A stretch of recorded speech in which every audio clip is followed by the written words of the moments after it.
quiet for a moment.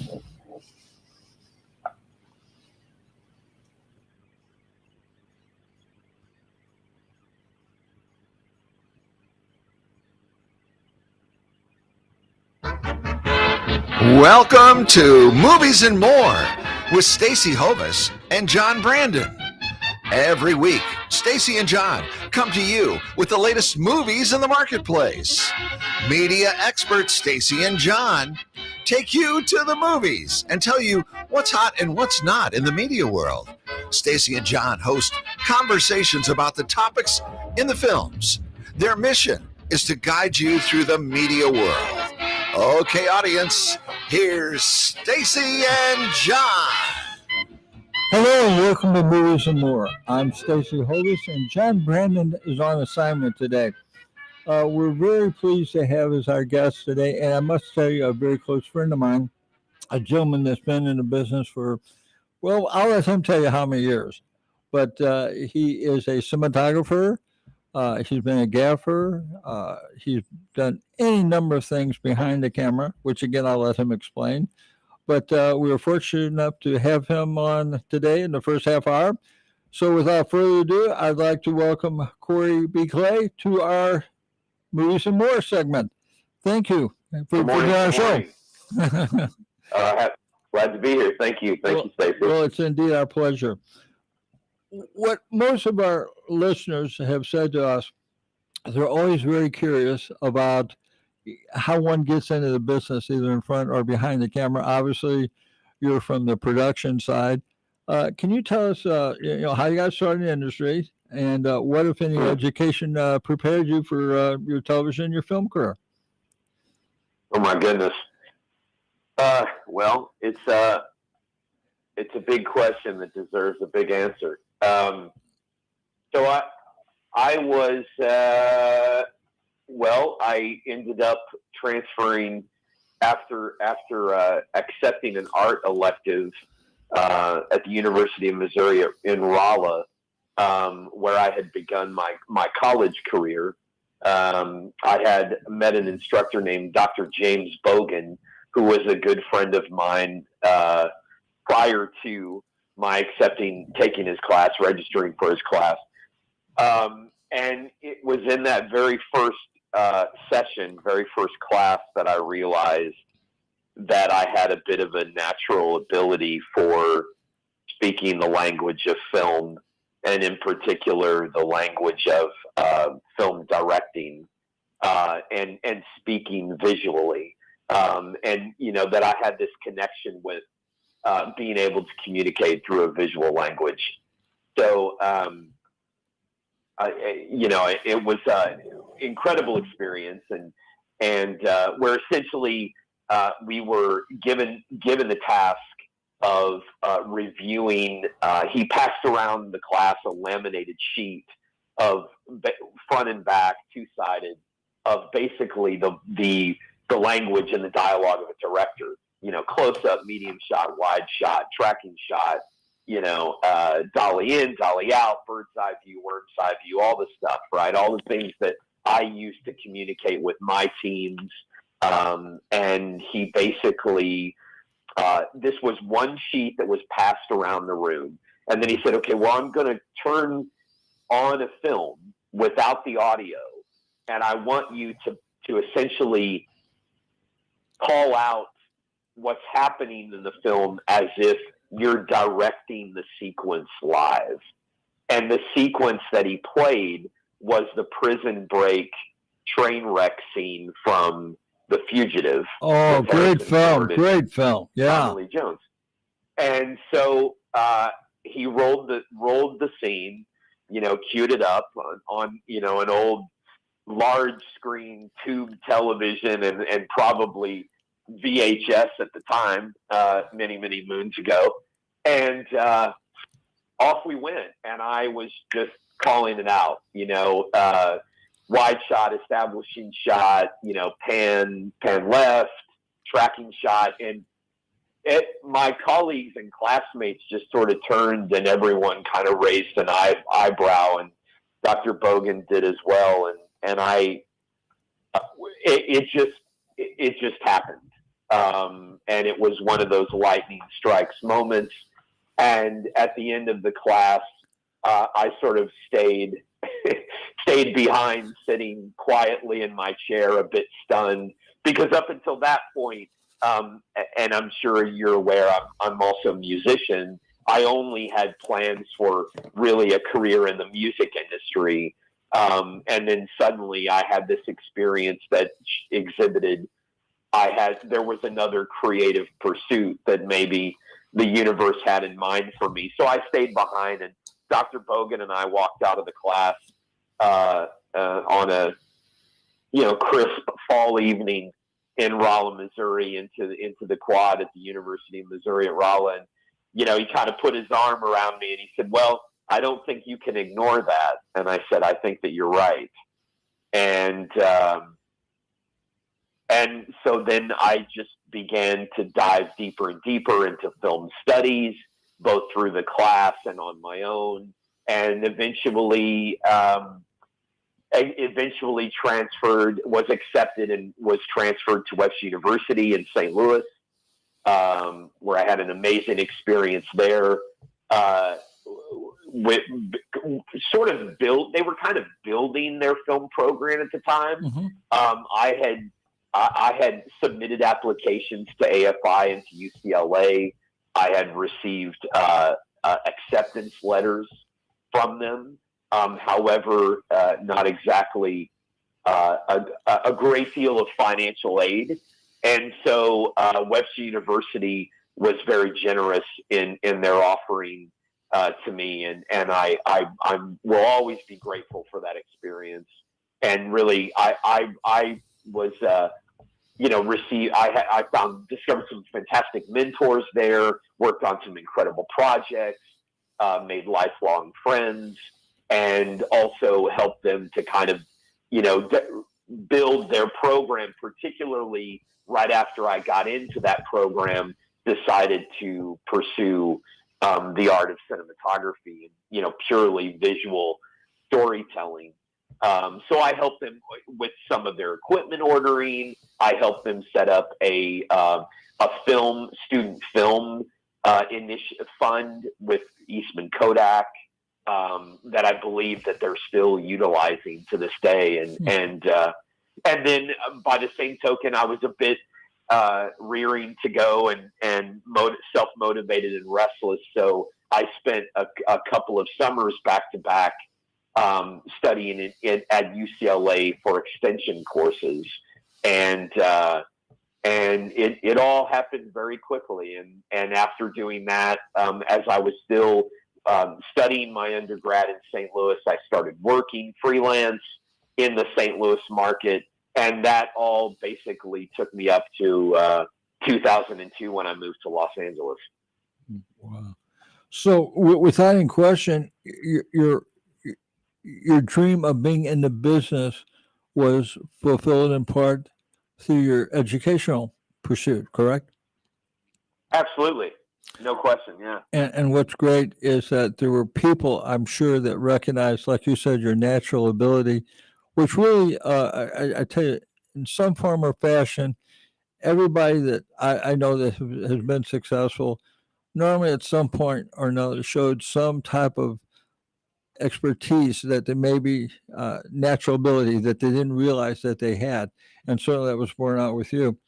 A while back, Corey, I know, I guess this was 2021. I very often get my dates messed up, but I think in 2021 you had an opportunity to work with one of the big streaming services, Amazon Prime, and I think it took you to bloody old England, to London. And that is it. Well, could you share with us how that came about, what you were doing? And I know you kind of had a little bit of a career differential there, but go ahead and explain what happened. Well, it's a perfect segue. The thing about film school is that, as I was told when I was still at Webster University by a visiting director named Logie Kerrigan, very talented filmmaker who did a movie called Clean Shaven, that I really enjoyed. When he visited, he was asked, his opinion on film school. And he said, well, listen, just like the business, film school is about the people that you meet. And it's about the people that the relationships that you develop and that you hopefully the positive ones you continue to grow with and you help them to grow as well. And anyhow, I had met a wonderful young woman named Melissa Eccles in film school. That lo and behold, we both ended up in Los Angeles years later. We had not done a lot of work together. However, I did do a job with her that was really a wonderful job when the Space Shuttle Endeavour was brought to the California Science Museum. Melissa and her company hired me to film the video exhibit installation kiosk videos for that exhibit. And I think I was like the 45th civilian to ever board that spacecraft or something, and it was really incredible. If you go on my Facebook page right now, my profile photo is me climbing into Space Shuttle Endeavour for the first time. So Melissa and I had, we kind of gotten out of touch, but we reconnected in, I think that like the winter of 2018, spring of 2019, I believe. And right about that time, I had been doing some work on Avengers Endgame as a VFX reference cam operator with my friend Justin Talley, who is also an alumni from Webster University, and now is one of the preeminent visual effects specialists at Disney ILM, doing the volume work with the volume stages on the new Star Wars series like Mandalorian and things like that. So Justin and I had begun working together with a company called Profile Studios on Avengers Endgame. I had met the Russo brothers then, and magically in March of 2020 or late February of 2020, I had been back in the Midwest doing some work, and then I flew back to Los Angeles where I met up with Melissa, and she made an offer that I could not refuse. And said, we are doing a new series with Amazon. It is called Citadel. It stars Richard Madden and Priyanka Chopra and Roland Muller and Stanley Tucci, among others. Yeah. And we are looking for a boots on the ground lead creative director for that title. And it is a Russo brothers produced series, which she said, whom I know you worked with and had a very good experience with. And so, is this something that would it be of interest to you? And I said, yes, it would. And I said, however, this is a bit of a pivot professionally, to which she explained that the position was really required someone to be a bit of a Swiss Army knife, and that my experiences thus far as a cinematographer, as a commercial director, as running my own production agency in Nashville and Los Angeles, that really was the pedigree that they were looking for that position. And so we negotiated and it was delayed a year because of our global pandemic, but thankfully it did finally happen, and off to the UK and Spain I went in February of 2021, and I was there working on that title all the way up until the last day of the year, December the 31st. So wow. It was amazing, incredible experience. I'm very excited about the show and the release of the show, which I do not know the current release date, but whenever you begin to see the marketing and advertising, that was my work and the work of the team that I was working with, and it was. I'm so very grateful. It was. I know you can't give away the story as far as the creativity and all the we're to say proprietary stuff about it, but to be clear, it is a series. So would it be similar to like like Goliath which was another Amazon very successful streaming series? So this, by definition, will be a streaming series, correct? That is correct. Okay. On Amazon Prime. Gotcha. Okay. So, how many episodes are you actually talking about that they put in the can while you were there? 7 episodes. 7 episodes, and they're 1 hour in length, right? I'm sorry. I said they're 1 hour in length. That is my understanding. You understand? Okay, great, real good. Well, I tell you what, that was great. And if I got my dates right, it sounds like you spent the Christmas holidays in jolly old England or Spain, correct? I did. I did indeed. Well, I actually did make it home to the States for Christmas of 2021. Okay. But continued to until the end of the month. So, gotcha. But I did spend Thanksgiving in Windsor, and right next to Windsor Castle, and that was a real treat. I thoroughly enjoyed that. So yeah, it was the opportunity of a lifetime, and worked with some amazing people over there, and really enjoyed working with Richard and Priyanka and Stanley and the cast, and it was tremendous. Yeah. You really become kind of like a family when you're trying to put that kind of content together. You have a bond where everyone kind of relies on one another as far as their various disciplines of the business, and I'm sure that they were grateful for what you're bringing to the table. And the cast you're talking about, I mean, those are some pretty heavy hitters in the business, So that was great. Now you mentioned as you were explaining, I heard you mention the word cinematographer. Would you mind explaining what it means in terms of its technical term, and pretty much what you were as a cinematographer for different projects? Well, a cinematographer is basically a motion photographer for for storytelling. I mean, that's how I would define it. Okay. I think everyone, I don't know what the official, Google or Wikipedia definition is, but as far as I'm concerned, it is it's the motion photography of visual storytelling, and operating on a with a mantra of quality over quantity. Right. I mean, that's really how I see it.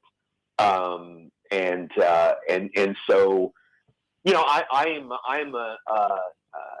the great film critic Alan Rene coined the phrase cineast. And by the way, I shared a birthday just yesterday with the great film director Francois Truffaut. I've always enjoyed French cinema, and Alan Rene coined that term, and I feel that I identify with that term. I feel that I'm a lifelong student of cinema, world cinema, and it's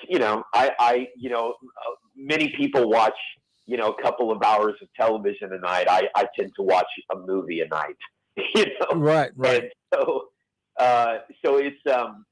it's just kind of my space, and where I've always felt at home, and where I've always felt that I belong, and Sure. And it's basically the classical definition in Hollywood terminology is there is a division of responsibility, and the director worked with the actors in the script, and that director collaborated with the camera person or the cinematographer who created a way through lighting, through composition, through camera movement, color, et cetera, working with the other design departments of telling the story on a purely visual level. Mm-hmm. And so that's what I endeavored to do as a cinematographer. Right. Well, I know we often think of what it takes to work in concert with the director. Certainly, this cinematographer is part of that team. You've got all the necessary bodies that put the cameras where they're supposed to be, the lighting and all the rest. But like you say, it's a visual. I guess it's a visual profession. You have an understanding of what needs to be done, and then you do what's necessary to help that image along. I guess that's what you're doing. Corey, when I guess when you were here in St. Louis, you were involved with what I would call, and I'm probably blowing the term if I'm doing it. I mean, no disrespect to anyone, but you were kind of a production company that was pretty much on standby for that call from one of the big studios, Warner Brothers or Fox or whomever it might call, to help them with on location shoots. Would you care to talk about that a little bit? Are you referring to the work that I did with House of Motion? Yes, sir. Yes. Yeah, right. So that was House of Motion is a company in St. Louis belonging to Dave Rutherford, Mm-hmm. and Dave and I have been friends and creative partners for many, many years. He and I began to collaborate in St. Louis and in Nashville professionally in around 2011. But yes, that a good portion of the calls that House of Motion receives is are typically work that is regional to the Midwest, the Central region, or the Central Coast, as I like to have it, or call it, or right. The Mississippi River Valley, as I also like to call it. Highway 61. There are many great, allusions and names for it. But anyway, yes. So it was some of the work would be a bit fly by night, and it was a bit of it's the nuts and bolts of television production. I mean, it's electronic news gathering, it's documentary, documentary series programming, special event programming. But they do it. It requires a somewhat different skill set than the showing up every day on a film or a television show, and you've got your call sheet and precisely where the unit base is, and where you're getting your breakfast burrito in the morning, and so there it's a very different side of production, but it's a lot of the production that happens in the St. Louis market I think it could be characterized by those qualities. Well, obviously the demand for content among the streaming market has just really expanded the business of production, and that's right. Certainly, House of Motion and similar companies are really in demand. Whenever you have a property, a screenplay that's developed in California, and they decide, like you say, to go remote or on location, geographically, perhaps because of what the screenplay calls for, they always need that help, like you say, in the region. And that pretty much has to do with some cost savings. In other words, it's much more economically feasible to hire a company like House of Motion that's right in the area already. That saves a ton of money in production costs. And from a budgeting standpoint, you're really kind of a hero to those guys, aren't you? Well, it's heroic. I suppose again, yeah, it requires that work. It requires a special, you know, a special degree of salt and heroic behavior. It's certainly not always easy work. And you know, very early mornings and long hours and lots of travel, and yeah, that's kind of that's what the business is all about. You know, that's what makes it challenging and exciting, and sometimes excruciating, and you know. Well, I remember, I guess it was a little advertising tag. I think it was on House of Motion's website, and it was pretty profound what that said. Ready in a moment's notice. Does that pretty much describe how you guys operated? I think that's a pretty good slogan. Yes. Yeah, exactly. Well, you lived up to it for sure. So I'm just curious. I'm sure our listeners would be interested in knowing how do you basically prepare. In other words, a lot of times you don't have a whole lot of notice, as we said before, to go out on a shoot. I mean, you can't always keep on staff maybe all the people that you require to pull that off. So you kind of have to, you kind of have to really fly by the seat of your pants to get there. So is that something that you eventually become comfortable with? Just kind of improvise and adapt and overcome, to use a Old Navy term. Every job, no matter how large or small in the film industry, is basically starting a new business. Every single job has the organization and the qualities of building a new business as you are working towards that commercial or that television show or that feature film or that music video or that concert film, of which I've done a lot of work with the Jukebox Romeos, with my own production agency. You know, that is you're starting a new business, you know, so you begin, scouting locations, working with the client, finding out what the deliverable is, scripting, developing. You begin staffing up, and you finally make that 60-second commercial or 3-minute music video or 1-hour documentary or that feature film or 7-episode streaming show. And once that's done, you all kind of, often you go your separate ways unless you have a big successful hit on your hands and you're continuing into the next season or the continuation of that, which is always the hope. Right. And sometimes that happens and sometimes it does not. But yes, it's really every single job I tell young people that I mentor is essentially building a new business. Well, thank you for that explanation. Real quick, we've got just under a minute.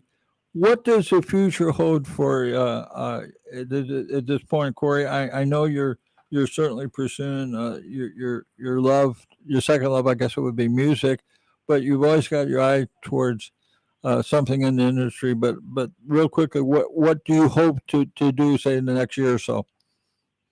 Well, right now I am working with in development with a few feature films that I'm involved with. Very excited about.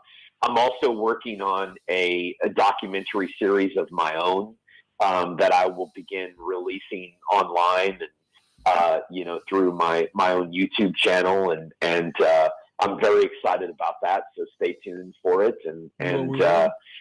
I would just say there is more to come. I'm being from the Show Me State. And being from Hannibal, Missouri. I'm a born storyteller that likes to show and not tell. So I am excited about the documentary series that I'm doing. That I sort of had the vision for. It's been a long time coming. It's based on a book by the photojournalist Robert Frank called The Americans.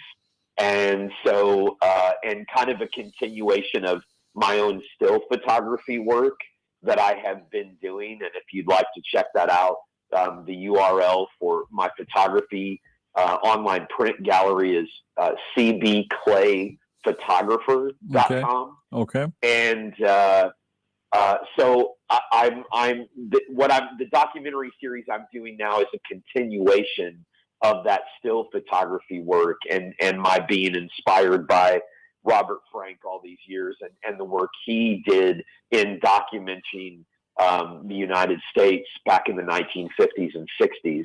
I've always had a reverence for the beat poets and beat literature and the beats, Kerouac, Ginsberg, our own from St. Louis, Bill Burroughs. You know, they all referred to Bob Frank as the eyes of the beat generation. Well, Corey, thank you very much. I'm sorry, we're getting ready to go to a hard break.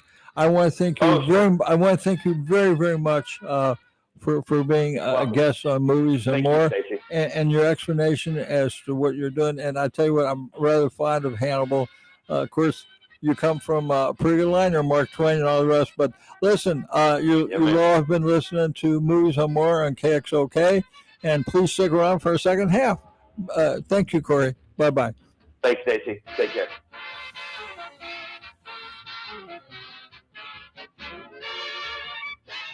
Do you want to become a radio show host, or do you want to create a radio show? Well, Dr. Stan Fine can help you to have your own radio show and put you on 100 cities daily across the U.S. And you can immediately start recording from a live radio studio. As a radio industry veteran, Dr. Stan Fine has 12 years of experience and has produced and hosted over 1,000 radio shows with over 10 million listeners. Dr. Stan Fine knows how to make this happen for you. He's a pro, and he can turn your dreams into a reality. Dr. Stan Fine will help you with everything from learning how to promote your show, develop a host persona, interview techniques, market your show on social media, teach you how to get guests and sponsors, and more. Dr. Stan Fine can put you on the air nationwide daily to 100 cities. If you're interested in making your dream come true, if you want to see how it all works, then give Dr. Stan Fine a call at 314-710-8413. That's 314-710-8413. You've got nothing to lose, and Dr. Stan Fine can help make your nationwide radio dreams come true. If you're looking for a new, informative health and lifestyle show to gain knowledge and inspiration to help guide your journey to think, work, and live more powerfully, then you need to listen to Sage Advice with Melissa. It's live each Thursday from 10 to 11.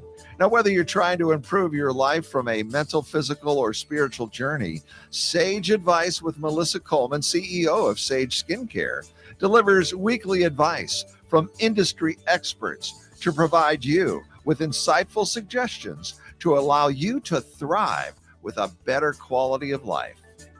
Melissa's mission? To guide you through the uncharted waters of health and wellness and to give you a voice to help improve your life. So be sure to tune in to Melissa on KWRH 92.9 FM every Thursday at 10 a.m. You'll be glad you did. Hey, listeners, saying thanks to your customers is nice and polite, but expressing your gratitude in memorable and ongoing ways can boost your business. At Promo Experts LLC, we exceed our customers' expectations. For over 20 years, our product knowledge and experience has helped them with their marketing initiatives and trade show graphics. We are happy to put that experience to work for you.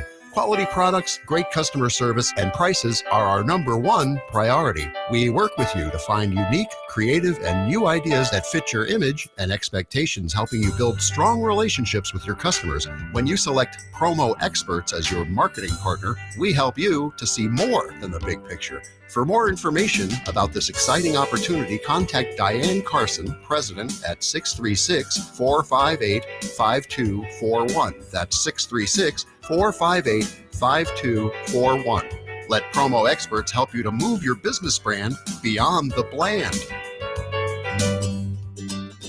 Have you always wanted to write your own book but don't know where to start?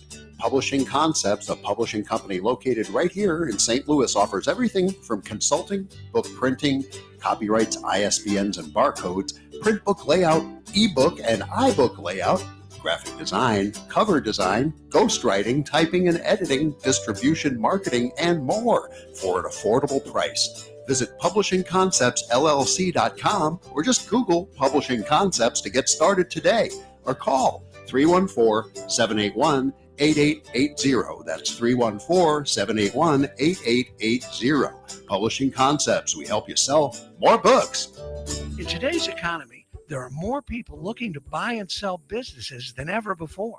When a company owner needs to sell their business, they can't just stick a for sale sign in the window. They need the assistance of a business broker to locate and vet potential buyers. On the other side, buyers rely on the broker to help facilitate the process of evaluating potential businesses and franchises for sale. A Transworld Business Advisor is the solution for both scenarios. Transworld Business Advisors focus on three core concepts: business brokerage, franchise consulting, and franchise development. Transworld has specialized in the sale of business and commercial real estate. Today, Transworld Business Advisors is a global network of brokers offering a turnkey solution for those that want to build a solid business and future for themselves while maintaining a balanced quality of life. With our comprehensive training program, full marketing support, and local field support, you won't have to start from scratch. Our trained experts and members will help you every step of the way. Transworld Business Advisors has 40 plus years of experience, 10,000 plus businesses sold, and 600 plus brokers, 250 offices worldwide. For a free initial consultation, call Charlie Scarlett, business broker, or Billy Rowland, business broker, at 636-400-6100. Again, that's Charlie Scarlett, business broker, or Billy Rowland, business broker, at 636-400-6100.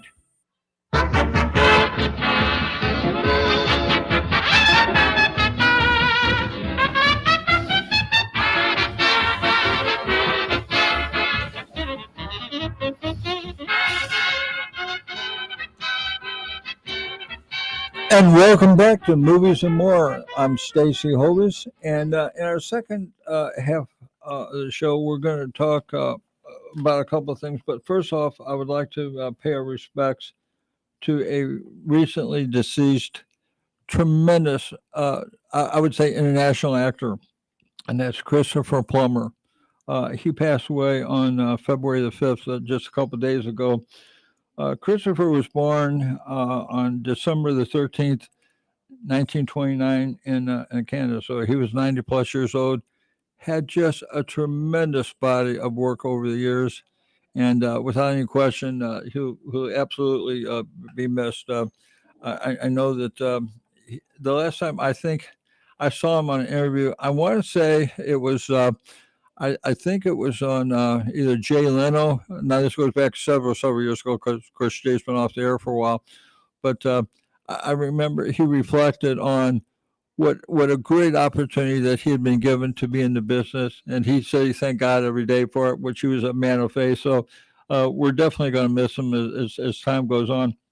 One of the things I'd like to talk about over the last, I guess, probably 2 or 3 shows, we've mentioned various local cinemas like Old Regal and AMC and Cinemark and of course Marcus. And something that became aware to me really just a little while ago, in fact, was a policy that AMC theaters had recently kind of invoked relative to seating in their various theaters, the various screens, I guess you'd say. It would appear as if though they're now charging what amounts to be a premium to be in the center stages, center seats, as I understand it. With the competition as it is right now, we really don't want to see increases and what would be ancillary costs that probably really aren't necessary to keep the theater goers going. It's just, I know they're trying to survive. they're swimming upstream to try to keep the doors open. But the first thing I was always taught in business is price, quality, and service. And of course, the price is we know it's through the ceiling. The service, I guess, is pretty good. Although I stood in the line several minutes to get that $5 box of popcorn and that $4 Coke or whatever. But the thing is that to charge for a ticket and then have to charge a premium on top of that, maybe that's not the best thing they could do. They might want to rethink that just a little bit, I guess is what I'm talking about. The other thing is this. This is Black History Month. And we don't want to be remiss in remembering some of the great stars of the past, African-American performers and performers that are around today. I remember, I guess this was in the early 60s, one of the breakout film stars in the business at that time was Sidney Poitier. And I believe Lilies of the Valley, which he actually was nominated and, as I recall, won the Best Actor for that role, which was just, it was phenomenal. It was a black and white film. Wasn't a big budget as films go or went at that time, but he brought to that a certain quality, and I was very impressed. Now, keep in mind, 1961, I was born in 1950, so I was only about 11 years old when that film came out, and I just remember thinking, this was just a terrific guy, because, to be honest, at that point, we hadn't seen many African Americans on the big screen, sadly to say. I mean, of course, I come from the cowboy era, and the heroes were, John Wayne and Kirk Douglas and Hopalong Cassidy and Roy Rogers and all those guys. But these were all very, very well conditioned, well accepted, Caucasian actors. There weren't too many, in fact, very few African American, and the few roles that there were, they weren't really put in a elevated position. You might say almost subservient. They were like either their roles were kind of service related or housekeepers or bellhops or whatever, which really wasn't the way that should be. But it was reflective of our society at that time, which from the early 60s with the advent of the civil rights movement and so forth, that gradually changed. And now we're seeing that the market has opened up. In our interview last week, we talked to a fantastic actor, a Latino gentleman from Puerto Rico that had been around the business for 30 years, 40 years. And he had mentioned at that time that his hero coming up in the business was Desi Arnaz. And he said when he watched I Love Lucy, which was a Desi Lou, production, Lucille Ball and Desi Arnaz production, he just thought, now here is a Latino gentleman that was born in Cuba, and he excelled at the business, and his entrance into the business was through music. He was a band leader but he played many instruments, and he met Lucille Ball. I think it was by accident, but again, that got him into the business. However it happened, Lucy was an up-and-coming actress, and she was by definition, and the late Jay Lewis, the comedian, described Lucille Ball as a quintessential female clown, which is what she really was. The mugshots that you would kind of put forth were just incredible. In the TV series I Love Lucy, she was invariably cooking something up with Ethel, her neighbor, and she would come under the watchful eye of Desi. it wasn't really what you call illegal or wrong or whatever, but it was certainly mischievous. But she was able to pull it off because she was that perennial clown that we talked about. And Jerry Lewis, in his own right, certainly was also a clown. So it took one to know one, I guess. But getting back to the African American situation, there were so many people that helped young, aspiring entertainment to people to climb the ladder. I'm reminded of Sammy Davis Jr. That was pretty much when he came along with a middle, his uncle and his dad, and a trio that they had at that time. They would travel the country doing gigs, and they would invariably have to stay at the quote unquote other side of the town because, of segregation at that point. And I remember when Sammy Davis Jr. came to Las Vegas, and he was, by every stroke of imagination, a headliner. He was absolutely considered a headliner. But yet this was in the 50s, and he was told that he wasn't welcome. And I want to say it was at the Sands Hotel, which that was a hangout of Frank Sinatra. And when he found out that he and his uncles and his dad were not allowed there, he said, if you ever want to see me back in this place again, you'll make a space available for them, which is what happened. And it just seemed like at the time there was this push for excellence in entertainment, but for some reason you worked around the whole segregation thing, which was in and of itself terrible, I guess. But what I want to say today is, we had this situation here, I guess last year, we all remember, we'll call it the slapping incident at the Oscars. That was very unfortunate. Chris Rock was not deserving of that. Will Smith certainly was out of character, out of line. And I'm sure as time went on and he thought about what he had basically, what he did was a very sad thing. Chris, on the other hand, he took a pretty good shot from Will Smith. He kept going. The end result was, as I understand it, the Academy has pretty much kept Will Smith out of any future activities. He's banned from being part of the nomination board and the various positions that he held.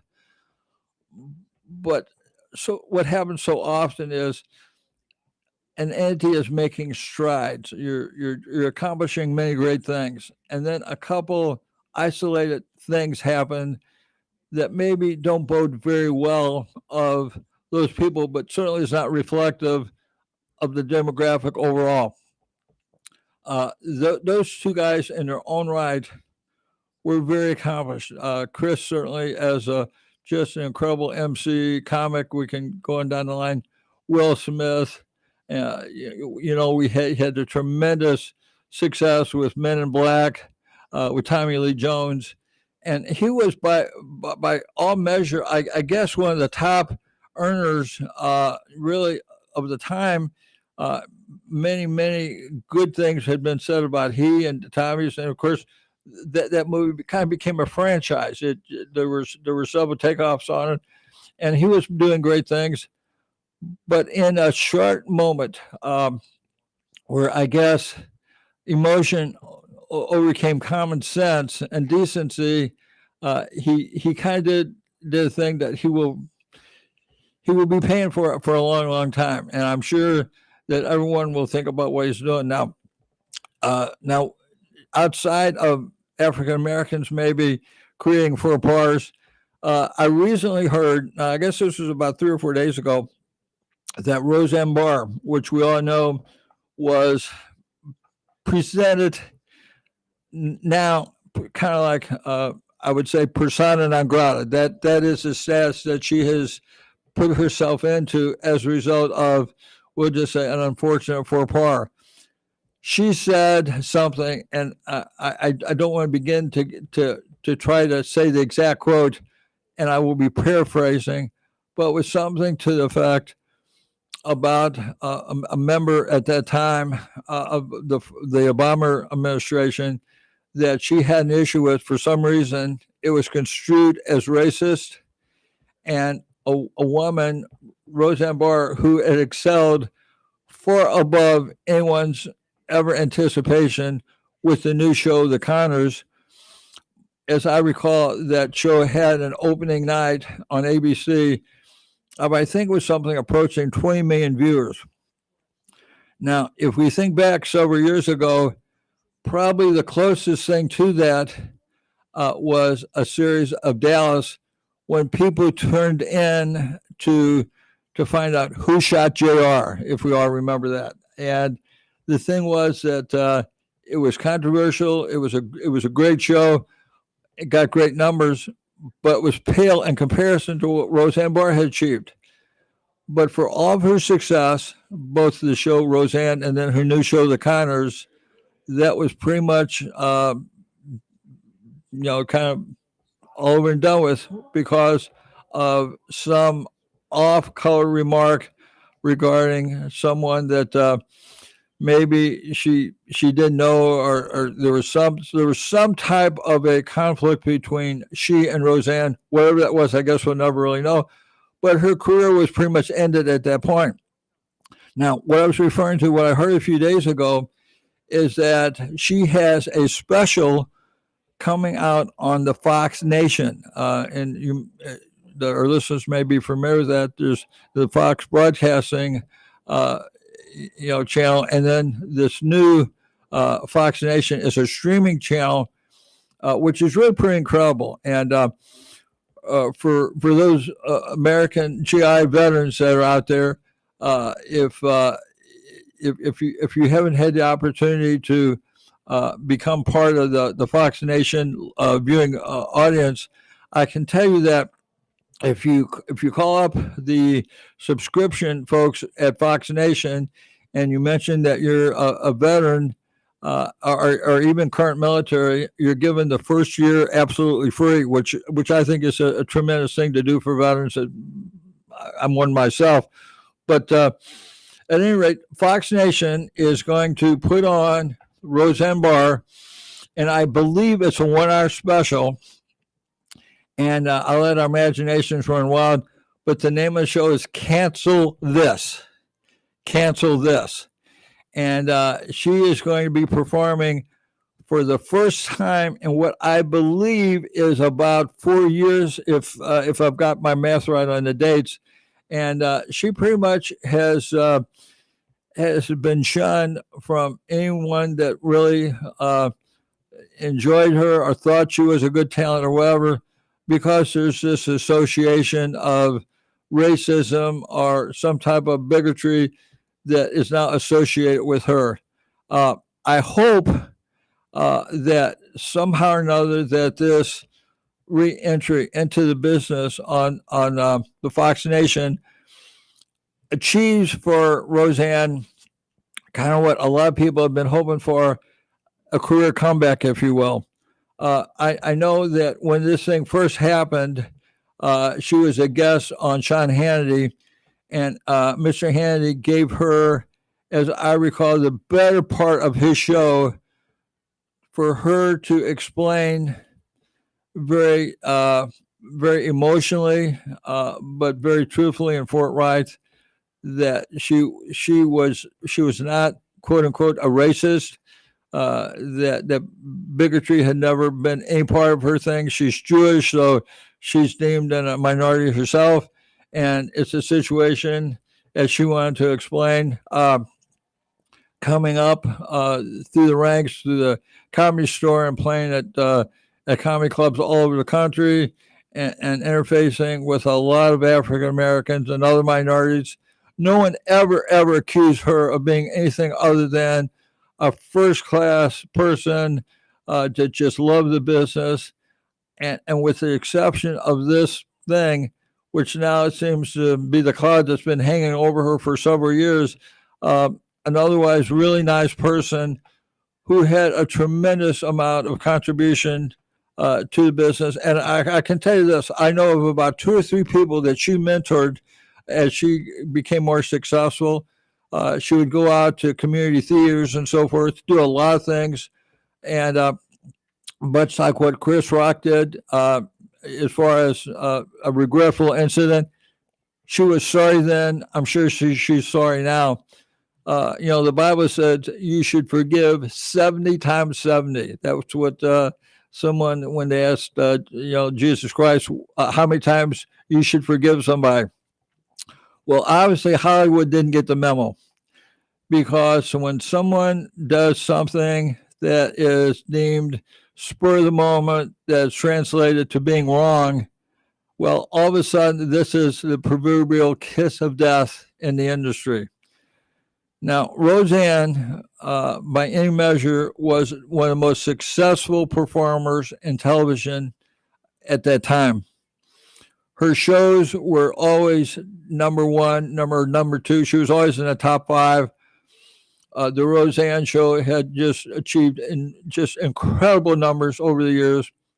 And like I say, the Connors was online to break every single viewing record that was on television at the time. And it wasn't just Roseanne. I mean, obviously it was a complete and total ensemble, but certainly she was the focal part of that. Now, there has been some talk that she was attempting some litigation against ABC for her being fired, canceled, if you will. And as I recall, when the show continued after a very, very short hiatus, her character died, but yet there was still this, John Goodman, who played her husband, obviously. This was, John Connor. This was a situation where there was still kind of the, she's out of our lives, but she's not out of the backdrop of the series. And on the basis of that, I think that was where she went after ABC, because they were still capitalizing off of that family unit, which she had been very much a part of. Now, I've heard different things about the suit, which had been, I think she filed within like a year or so, the time that she was let go from the show. I really don't know what happened, but the word on the street was that she was asking in excess of $200 million. And if you look at what this show was bringing in terms of viewers, I don't know how they came up with that number, but I'm sure that was pretty accurate. But again, we're getting back to people that are ostracized from the business, that are otherwise considered to be just first-class people. There's any number of incidents that we can think of, over the years. You had, I remember, this goes back to December of 1976. I was an avid watcher of The Tonight Show, and Johnny Carson flipped off the audience and said, after he'd told some bad jokes, screw you, basically. He had to come back and apologize. So even one of the top guys in comedy can mess up. But anyway, thank you very much for being part of our show, Movies and More. And we would invite you to come back again next week when I'm sure my partner, John, will be back with us. And don't forget to take Mom to church on Sunday.